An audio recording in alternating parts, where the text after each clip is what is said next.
घर से निकलते ही बाहर चौराहे पर मोटालाल जलेबी वाले की मशहूर दुकान थी। सुबह बेड़मी, कचौड़ी और साथ में गर्मा गर्म जलेबी मिलती थी। शाम को एक बड़ी सी कढ़ाई में दूध उबाला जाता था जिसमें रबड़ी तैयार होती थी। रात को दूर दूर से लोग दूध जलेबी खाने के लिए आते थे।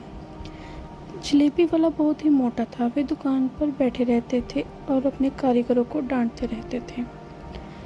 वो किसी से भी 1 रुपये का हिसाब गलत नहीं करते थे। सुबह 11 बजे से रात को 11 बजे तक दुकान पर ही रहते थे। सभी उन्हें मोटालाल के नाम से जानते थे। मैं उस समय 13 या 14 वर्ष का था। माँ से 5 रुपये लेकर जाता था। 2 रुपये की बेमड़ी और 3 रुपये की जलेबी आ जाती थी। वहीं बराबर के बेंच पर मैं बैठकर खाता था। हम 2 दोस्त थे।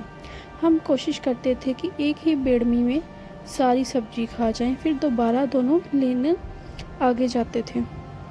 लाला जी कुछ नहीं बोलते थे और सब्जी वाला सब्जी डाल देता था। यह हमारा रोज़ का काम था।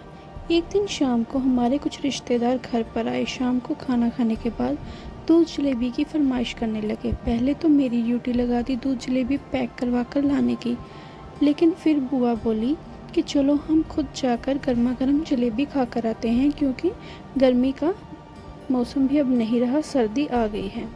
हम सब तैयार होकर जलेबी वाले की दुकान पर पहुंच जाते हैं और दूध जलेबी का ऑर्डर दे देते हैं। और हलवाई मेरे पापा से कहता है कि ये आपका लड़का है, ये तो यहाँ पर रोज़ आता है और सुबह जिद करके 2 बार सब्जी लेता है। पिताजी ने गुस्से से मेरी तरफ देखा। मैंने कुछ नहीं बोला तो हलवाई ने कहा, कोई बात नहीं, मैं नहीं जानता था कि ये आपका बेटा है। सभी ज़ोर ज़ोर से हंस रहे थे। मैं गुस्से से हलवाई की तरफ घूर रहा था। अगले दिन से मैंने उस दुकान पर जाना छोड़ दिया। एक दिन घर वालों ने जलेबी लेने के लिए कहा तो मैं उस हलवाई की दुकान पर गया। हलवाई ने मुझे कहा कि तुमने आना क्यों बंद कर दिया? मैं तो वैसे ही उस दिन मजाक कर रहा था। तुम यहाँ से जितनी मर्जी सब्जी ले लिया करो। मैं आगे से तुम्हारे पिता से शिकायत नहीं करूँगा। मेरा भी गुस्सा तब तक ख़त्म हो चुका था। अगले दिन से हमारा वही सिलसिला चलने लगा। इसी तरह कई साल बीत गए। मैं पढ़ाई पूरी करके दिल्ली आ गया। यहाँ जॉब लग गई। एक दिन पिताजी का फ़ोन आया, उन्होंने बुलाया था। मैं ऑफिस से छुट्टी लेकर घर पहुँचा तो माँ ने बताया कि तेरे लिए लड़की पसंद की है। अगले दिन मुझे लड़की दिखाई गई। लड़की ठीक थी। मैंने हाँ कर दी। मैं 2 दिन बाद दिल्ली आ गया और काम में व्यस्त हो गया। शादी से 4 दिन पहले मैं घर गया। 2 दिन के बाद सगाई थी। पिता ने सामने एक बड़ी धर्मशाला में सारा इंतज़ाम किया था। मैंने वहाँ जाकर देखा तो जलेबी वाला ही हलवाई था। उसने बहुत सारी मिठाइयाँ तैयार की। पिताजी ने मुझे कहा कि इससे अच्छा हलवाई हमें कहीं नहीं मिलेगा। तो हलवाई ने भी कहा कि मैं आपकी शादी में कोई कसर नहीं छोड़ूंगा, आपको किसी भी तरह की शिकायत नहीं होगी। ऐसे ही करते पता नहीं लगा कब सगाई और शादी बीत गई। 2 महीने के बाद मैं अपनी पत्नी के साथ घर में आया। मैंने अपनी पत्नी से कहा कि तुम्हें उस हलवाई की जलेबी खाई है?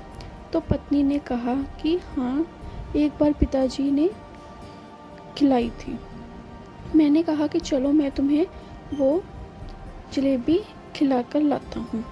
हम दोनों वहाँ गए। हम चौराहे पर पहुँचे तो वो दुकान बंद थी। बाहर एक लड़का मोमोज बेच रहा था। मैंने उससे पूछा कि आज ये दुकान क्यों बंद है? तो उन्होंने कहा कि भैया ये तो कई सालों से बंद है, आप मोमोज खाएंगे? मैंने नहीं कहकर मैं घर पहुँचा। मैंने अपने माता पिता से पूछा कि वो हलवाई की दुकान बंद क्यों है? तो पिताजी ने कहा कि धीरे धीरे शहर का कल्चर बदल गया है। लोग मोमोज खाने लगे हैं और हलवाई की दुकानदारी कम होने लगी।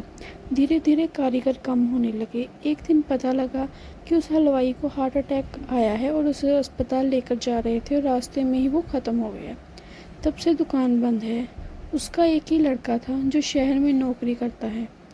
कुछ लोग बता रहे हैं कि वो दुकान बेच रहा है, पता नहीं कौन खरीदेगा। ये सब सुनकर एक पल के लिए मेरी आंखें नम हो गई। हम अपने कल्चर से कितने दूर जा रहे हैं।